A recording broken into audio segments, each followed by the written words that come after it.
Assalamualaikum warahmatullahi wabarakatuh. Selamat datang kembali di channel Kisah Seram Nusantara. Masih di cerita yang sama, Mes Horor. Pada episode sebelumnya, malam itu juga gua grup chat WA penghuni mes langsung pada ribut. Gua yang barusan ngalamin ditinggal sama Tere dan diisengin sama Demit di mes, sekejap hilang sudah rasa itu ketika baca chat teman-teman yang bikin ngakak. Setelah apa yang barusan gua alami, kami semua berkumpul di office, lebih tepatnya kumpul di deket pool. Sebenarnya Fahri ngajak ngobrolnya di resto, cuman gua tolak. Gua belum siap melihat atau mendengar hal yang tidak masuk akal lagi. Kebetulan malam itu juga kita telepon Dino, Tio, dan Victor via video call. Kita duduk bersama, kita bicarakan bersama, dan kita cari jalan keluarnya bersama. Lebih baik emang kita adakan pengajian di mes. Itu gue jamin bakal menyelesaikan masalah ini, ucap Fahri. Kita bikin undangannya malam ini juga, dan kita bagi ke tetangga pagi harinya. Gimana? Gue sih setuju aja Fahri. Tapi undangan mau kita tulis acara apa? Acara syukuran, sunatannya Ridwan. Hah? Kok jadi gua? Kenapa kita nggak cerita apa adanya ke Pak RT? Siapa tahu bisa membantu. Jangan. Niat ente siapa tahu bisa bantuin ngusir setan kan? Jangan dah. Lalu ide Fahri gua setuju. Tapi inget loh, selain masalah acara, kita-kita ini juga nggak ada yang berinteraksi sama tetangga kanan kiri. Gini saja, gimana kalau kita nyari kontrakan rumah? Lanjut Victor. Dari semua usulan teman-teman sebenarnya yang paling masuk akal usulannya Fahri. Kalau semisal pakai usulannya Victor, ya kalau semisal rumah kontrakan yang baru juga aman. Lah kalau sama saja, rugi dong. Akhirnya kita semua sepakat pakai usulannya Fahri dengan perihal di undangan pengajian. Acara syukuran gua terima gaji bulan pertama dan sekalian silaturahmi sesama tetangga biar saling kenal. Itu alasan Putra dan Dimas saat memberikan undangan ke Pak RT setempat. Malamnya yang datang ada beberapa orang. Dari 27 undangan yang kita sebar ke warga, datangnya cuma 3 orang. Pak RT, tetangga sebelah persis, sama salah satu imam. Beliau biasa jadi imam sholat di masjid kompleks ini, yaitu Pak Yusro dan Pak Eri, si manajer. Sekitar jam 8 malaman yang gua ingat pengajian sudah selesai. 3 warga sekitar tadi juga sudah langsung pamitan. Sekarang Pak RT, tetangga sebelah, dan Pak Yusro jadi pengenal lebih dekat dengan kami. Begitu pula sebaliknya, bahkan sebelum Pak Yusro pamitan pulang, sempat berpesan ke Putra, kalau butuh apa-apa jangan sungkan main ke rumah. Emang gua akuin, setelah pengajian selesai, hawa di dalam rumah ini benar-benar beda rasanya. Teman-teman yang lain juga mengakuinya. Bahkan kita nyantai-nyantai di ruang tamu lesehan sambil menikmati kopi dan gorengan bisa sampai larut malam. Si Dino, Victor, sama Tio balik kapan sih? Tanya Pak Eri. Kalau Dino sama Victor besok sore sudah sampai di sini mungkin Pak. Tapi kalau Tio katanya lusa, sahut Fahri. Kalian sudah dengar cerita HRD, Bu Sandi? Belum Pak, emang ada apaan?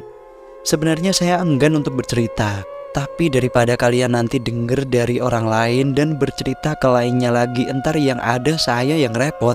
Entar staf lainnya pada ikut takut juga. Lagian kalian kenapa sih tidur di properti 2 malam ini? Ingat, selama ada yang masih kosong sih saya nggak masalah. Tapi jangan keterusan. Gak enak kalau ada suara sumbang. Paham kan kalian? Maksud Pak Eri apa Pak? Begini ceritanya.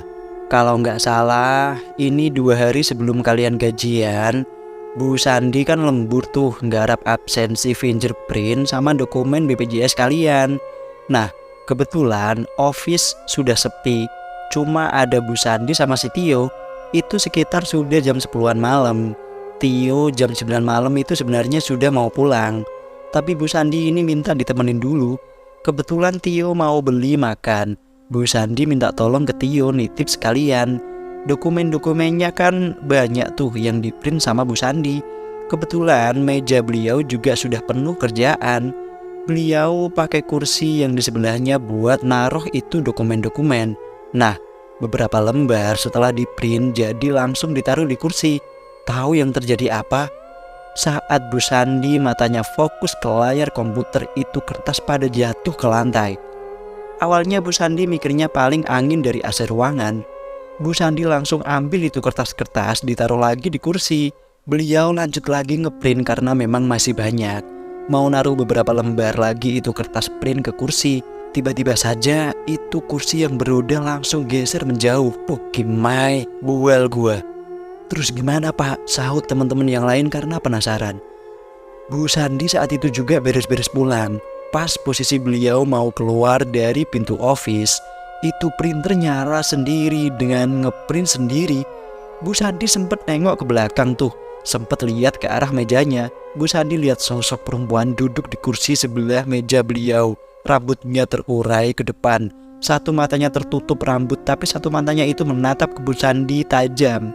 Itu sosok perempuan juga tersenyum dingin menatap Bu Sandi. Tio kok gak pernah cerita ke kita-kita ya Pak? Ucap Putra.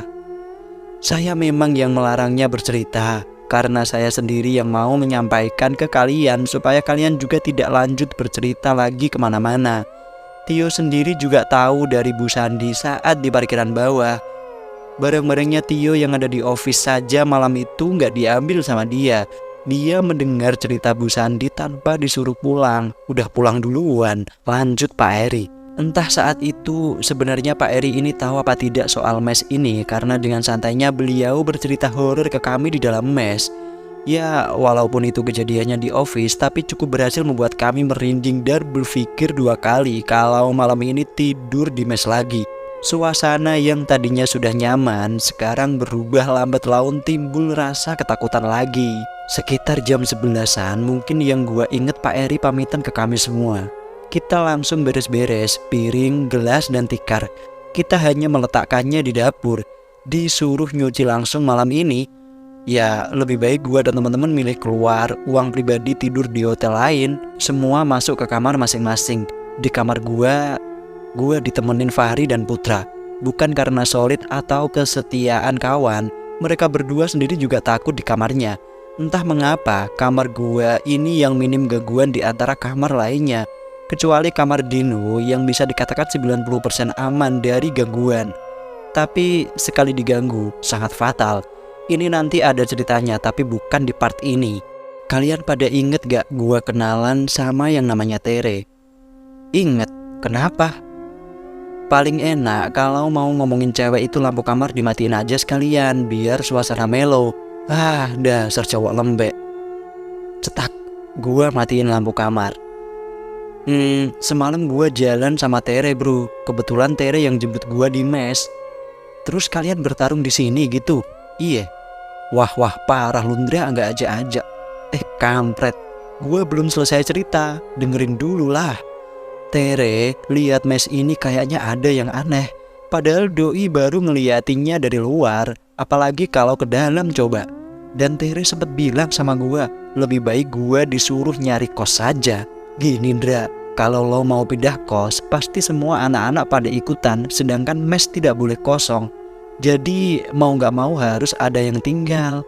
Nah, kalau pada ikutan, terus katakanlah perusahaan menekan ke kita-kita nih, minimal harus ada 2 orang yang tinggal di sini. Pertanyaannya Ndra, lu tega? Iya, betul, lu tega Ndra. Putra ikut-ikutan. Kalian berdua gak bisa nangkep cerita yang gua maksud ya? Bodoh. Yang perlu kalian garis bawahi itu Tere. Tere yang baru pertama kali aja kesini bisa lihat kayak ada yang gak beres sama ini mes.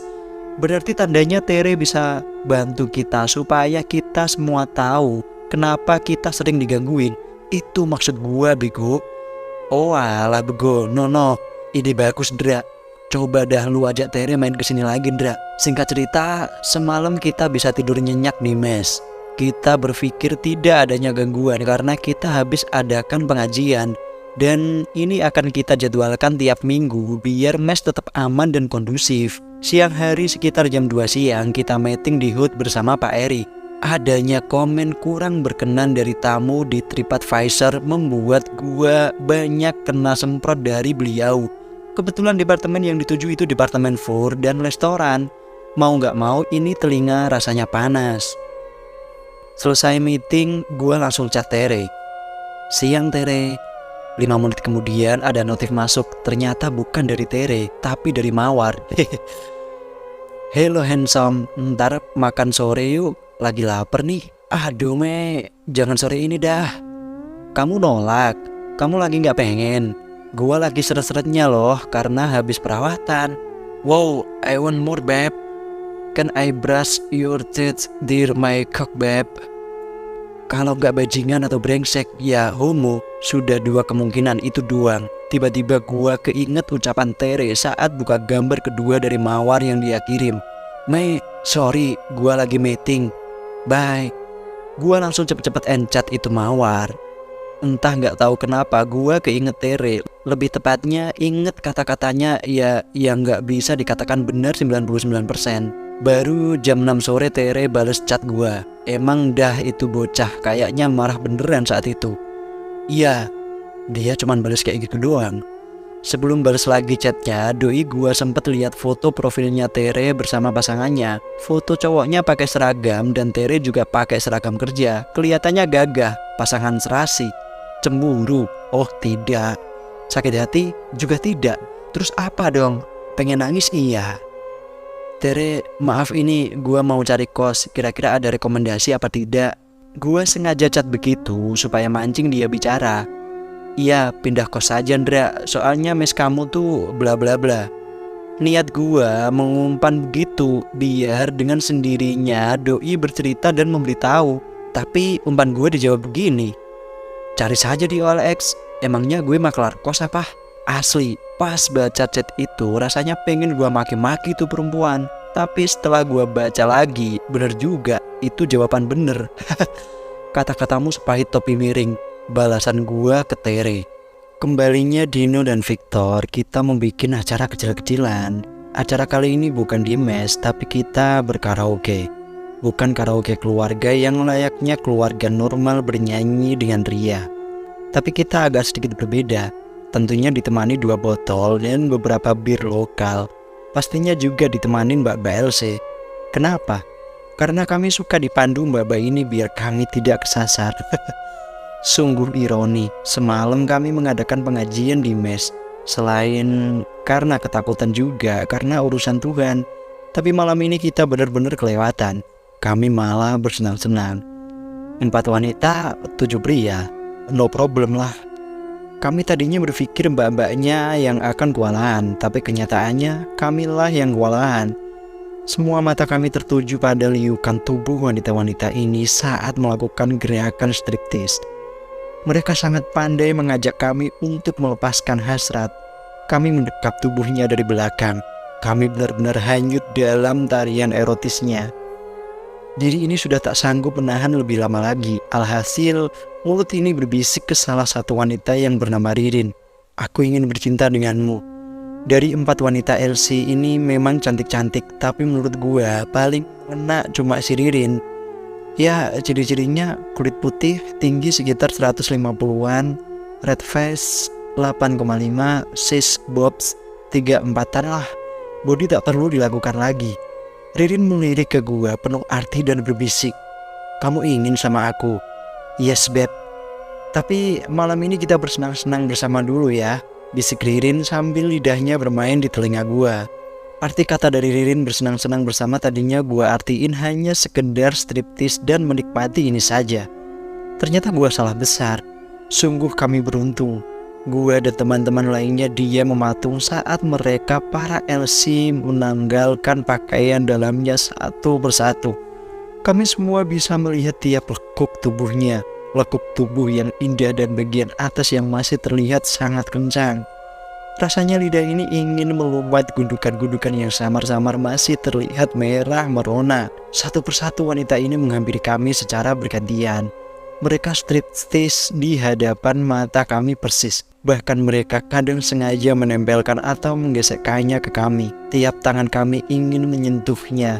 Mereka selalu menepisnya dengan kata-kata manja. Sabar dulu sayang, biarkan aku yang bermain dulu. Rasanya benar-benar tersiksa malam itu. Di saat Ririn yang berada di hadapan gua, doi duduk menyamping di pangkuan paha ini. Lengan kanan ini dinaikkan ke tubuhnya supaya bisa mendekapnya lebih dekat. Ririn berbisik, kenapa kamu ingin bercinta denganku? Gua menginginkan kamu. Berapa? Saat gue melontarkan pertanyaan itu, mata Ririn tajam menatap gue. Ini bukan soal tarif sayang. Kamu yakin bisa bebaskan hasratku? Gue hanya mengangguk memberikan isyarat sanggup kepada doi. Tapi di saat Ririn mau mencium bibir ini, gue langsung menghindarinya.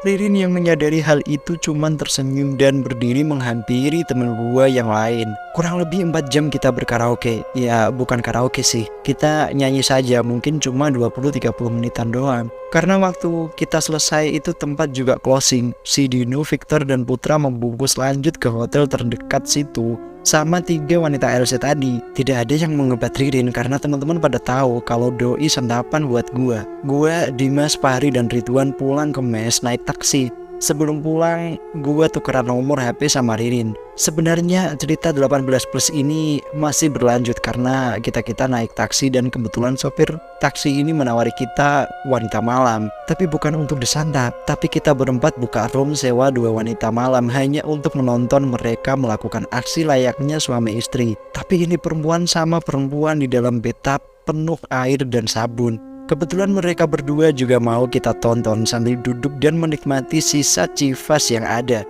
Intinya ya kayak gitu. Tidak mungkin yang ini gua ceritain secara lengkap. Malam itu ternyata kita nggak ada yang pulang ke mes. Semua sudah tidak sanggup lagi atas kuasa tubuhnya yang lelah ini. Lelah tapi kami menikmati. Tapi kami semua harus membayar mahal untuk itu karena kami terlambat berangkat kerja pagi harinya. Bahkan operasional sedikit terganggu karena kami terlambat. Ditambah lagi FBM gue hari itu sidak ke venue. Gak tanggung-tanggung, gue yang baru gawe sebulan lebih ini langsung kena SP. Dan motor operasional kami dalam bulan itu tidak mendapatkan jatah bahan bakar dari perusahaan. Itulah harga yang kami bayar. Singkat cerita, jam 2 siang pergantian shift. Gue dikagetkan hadirnya Tere ke properti tempat gawe gue. Doi dipersilahkan sama staff untuk menunggu gue di resto. Sebelum menemui doi, gue sempat liatin dari jauh tanpa disadarinya. Gue sempat nebak-nebak apa yang mau doi lakukan di sini. Gue menebak dari raut wajahnya yang terlihat gelisah. "Hai Tere," sapa gue. Sudah gue sapa bukannya dibalas, disenyumin pun tidak. "Tumben nih datang ke sini, ada apa? Lu jadi cari kos?" Katanya suruh nyari di OLX. Lagian lu kalau ada info kos-kosan bisa chat gua, telepon, atau kenapa lu pakai datang segala? Bilang aja lu kangen. Gak Dra, lu harus cepetan pindah dari itu mes. Lu nurut aja deh sama gua. Wajah Tere bener-bener terlihat serius antara marah gelisah saat ngomong begitu ke gua. Gue gak langsung mengiyakan omongan doi. Intinya gue mau pindah tapi dengan syarat. Syaratnya yaitu Tere harus bercerita alasan yang bisa gue terima kalau memang gue harus pindah atau nyari kos-kosan. Dra, kenapa sih kemarin-marin sebelum ketemu lu chat gue sebegitunya? Dan gue berasa nyaman. Maksud lu sebegitunya gimana sih? Ya lu kasih perhatian ke gue yang calon gue gak pernah sama sekali ngasih itu. Lu juga selalu mengingatkan ke gue untuk selalu mengedepankan keluarga. Calon gue juga gak pernah ngomong kayak begitu. Dan masih banyak lagi yang lu akuin walau hanya lewat chat. Lebih brengseknya lagi, lu tuh tiba-tiba menghilang dan jarang balas. Dan gak pernah sama sekali punya inisiatif ngajak ketemuan. Lo tuh homo apa gimana sih? Kalau homo kayaknya enggak deh. Brengsek mungkin iya. Re, lo suka sama gua? Kalau misalkan iya, itu hanya perasaan sesaat lo aja Re. Lo itu udah dapet calon yang bagus Re. Masa depan itu mah. Inget Dra, dijodohkan ya. Dijodohkan. Iya, gua tahu Re, lu dijodohkan. Tapi sekarang lu beneran suka dan nyaman kan? Lagian kalau bener lo mau mengenal gua dan gua juga mau mengenal lebih dikit sama lo, ya jelas gua mau lah. Tapi gua bisa apa Re? Gua cuma bisa menyajikan makanan dan meracik minuman. Cuman itu Re yang gua bisa. Plak. Tamparan cukup keras dari Tere mendarat di pipi kiri gua. Rasanya saat itu gua sebenarnya pengen marah dan langsung ninggalin doi di situ. Kebetulan di resto ada beberapa staff, tapi untungnya mereka tidak melihat karena duduk kita berdua berada di luar dekat kolam ikan. Gue langsung berdiri mau beranjak pergi, tapi karena gue juga belum denger alasan Tere nyuruh pindah ke kos-kosan, ya gue duduk di kursi lagi. Lu tahu Ndra, kenapa gue kesini ngomong seperti tadi dan memohon lu pindah kosan? Karena itu yang bisa gue lakukan. Gue terima kasih, kemarin-marin lu sudah ngingetin banyak hal ke gue. Lu harus pindah Ndra. Gue ngelihat itu mes, auranya sangat negatif. Saat jemput lo, gue bisa lihat ada 2 anak kecil di halaman mes kalian. Gue sekilas sampai bisa merasa di dalam mes kalian. Dan gue gak bakalan sanggup kalau harus tinggal di tempat seperti itu. Terus apalagi yang lo lihat dan yang lo rasakan? Kalau lo pengen tahu dan lihat sendiri, pasti gak lama lagi kalian bakal keganggu lagi kok. Mendengar ucapan Tere, gue gak kaget amat. Ya, semua karena kita sudah biasa diganggu. Walaupun itu masih gangguan hal yang kecil, tapi gue penasaran kenapa mes yang kami tempati bisa banyak gangguan seperti itu. Dan ini merupakan pengalaman pertama kalinya buat gue juga. Sore itu gue balik ke mes dengan rasa was-was setelah denger ucapan Tere yang bakal diganggu lagi. Tapi sore itu gue balik ke mes gak sendirian, ada Fahri sama Dino juga. Kita bertiga sebelum masuk ke mes saling menatap diri. Ya kita jadi sedikit ngeri. Padahal paginya sekitar jam 9 balik ke mes buat mandi dan siap-siap berangkat gawe. Rasanya enggak sengeri ini. Ayo masuk, yang penting kita yakin dan gak takut saja, ucap Dino. Dino ini memang gue akuin orangnya pemberani dan leader kami di mes ini. Dino kebetulan juga pernah jadi operational manager tapi bukan di perhotelan. Entah gimana ceritanya, doi bisa jadi head engineering. Ke kamar gue aja ya istirahatnya, ajak Dino ke gue dan Putra. Setelah kita bertiga masuk ke kamar barulah Dino membuka obrolan. Perasaan gue gak enak tadi lihat ke arah lorong menuju ke dapur. Rasanya kayak ada yang ganjil saja. Dan barusan saja Dino selesai berucap, pintu kamar mandi paling belakang yang dekat sama dapur kebanting keras, kayak orang nutup pintu. Suaranya sangat jelas kita dengar bertiga di dalam kamar. Anjir, parah ini mah, ucap Putra. Sudah, anggap aja angin. Piar. Kami bertiga makin diem begitu dengar suara piring pecah. Suaranya dari dapur, dan ini masih sore, ucap gue. Baik Dino maupun Putra gak ada yang menjawab ucapan gue. Mereka berdua diem. Dan lebih konyolnya lagi, tiba-tiba lemari pakaian Dino terbuka sendiri. Ini momen paling bikin senam jantung. Karena pintu lemarinya buka nutup berkali-kali. Diakhiri sama pecahnya kaca di pintu lemarinya kamar Dino. Sebenarnya saat itu kita bertiga sudah pasrah kalau terjadi apa-apa. Tapi untungnya kita bertiga diselamatkan sama suara azan maghrib yang mulai berkumandang. Bersambung. Terima kasih sudah mendengarkan cerita kali ini.